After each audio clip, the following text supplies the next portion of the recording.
What's up, friends? It's Rochelle of RoseRedEtc.com. That's RoseReddEtc.com. And I am the creative catalyst that helps female-led small business owners turn their blah brands into booming brands. And I do that through good branding sense and stellar design. Welcome to day one of my Branded for Real series, where I give you tips, tools, and resources to build an amazing and magnetic visual brand identity system. So today I'm actually going to define visual brand identity system and give you the elements and assets that you need to make sure you either have them in place or you give them a little tune-up. Right? So the first thing I want you to pay attention to is your logo. Your logo is the visual representation in the symbol form of your brand. This thing is so important, and sometimes we put a little bit too much weight on the logo, or sometimes not enough. But what I want to impress upon you is the logo is important, and you want to do a good job of creating one that can stand the test of time, right? So you want it to be unique. You don't want it to be like something everybody else has online. I think sometimes people are like, oh, just give me that one. And that's okay, but it's not very memorable. And so sometimes people may confuse your business or your brand with somebody else's. So you want to make sure that it's unique, and you want to make sure that it makes sense for the industry that you're participating in. And the last thing that I'll say about the logo is you want to make sure that you are getting the logos in the right file, right? Because logos are not raster images. Raster images are like pictures that are made up out of pixels. So you don't want that, because you cannot scale those images. You ever try to stretch out a picture to make it bigger and you start seeing those little dots, those little pixels within the picture? Well, you don't want that for your logo. Your logo should be able to be scaled as big as a billboard, or taken down as tiny as the size of a pea, and not lose its visual integrity. And that is why you need your logo designed in a .eps file or a .ai file. So that's just a little tidbit for you on the logo tip.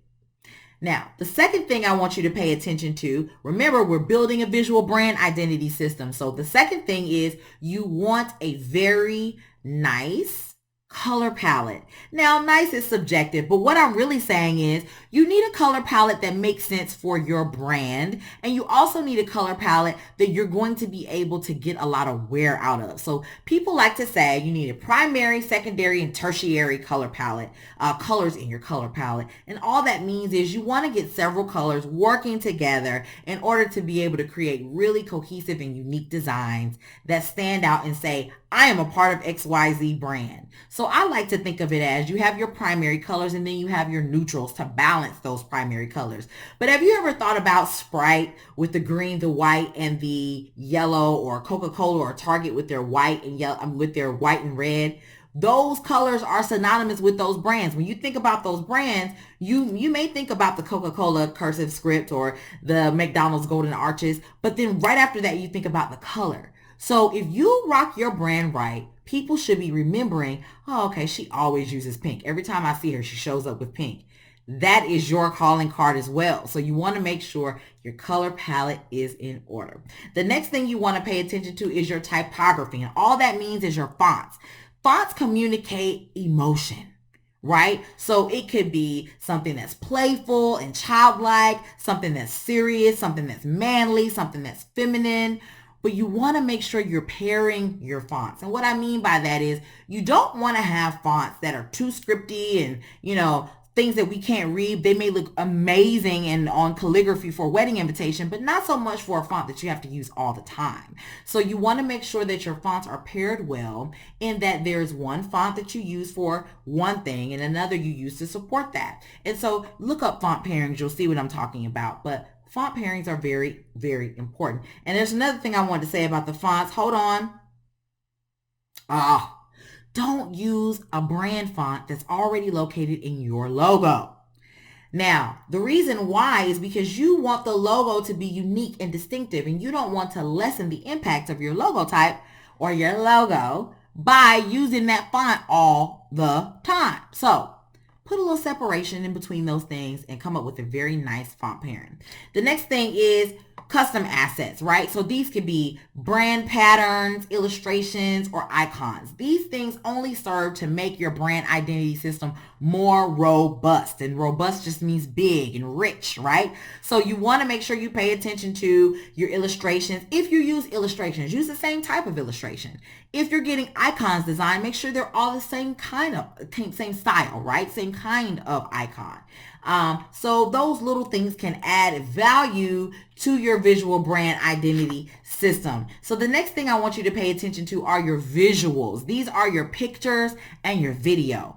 Everything has a mood when it comes to visuals, right? It can be edited to be very bright and saturated with color and very cheery, or it can be very muted and subdued. You need to pick a vibe and you need to ride that out and make sure that you're consistent. Because when you show up saturated and full of life and color on one day and then very dark and moody the next day, people don't know what to expect and it's confusing. So just make sure that you pay attention to your brand visuals. And the last thing I want to talk to you about is your copy, right? And this is whatever you write on social, whatever you write in email, whatever you write on your website, all that copy has a voice and a tone. It could be very conversational and very easy and informal, or it could be very formal and it could use a lot of industry jargon, or it can be very stoic and very heavy. It could be very masculine or very feminine. Pick a poison, and just like those visuals, you're going to ride it out and be consistent. So to review, your brand assets are as follows, and these are the things that make up your visual brand identity system. Number 1, your logo. Number 2, your color palette. Number 3, your fonts or your typography. Number 4, those miscellaneous brand assets like illustrations, patterns, and icons. Number 5 is going to be your brand visuals, and that is your photography and your videography. And the last thing is your voice, right? The way you use your copy, your voice and your tone, because that is the personality of your brand. Okay, if you have any questions about what I've shared, I want you to email me at this email address right here, or you can visit bit.ly/branded4real to get on the phone with me and talk about how I can help you and your brand. As usual, guys, I'm Rochelle of RoseRedEtc.com, and I'm from A-Town, so 2 up, 2 down. Bye, guys.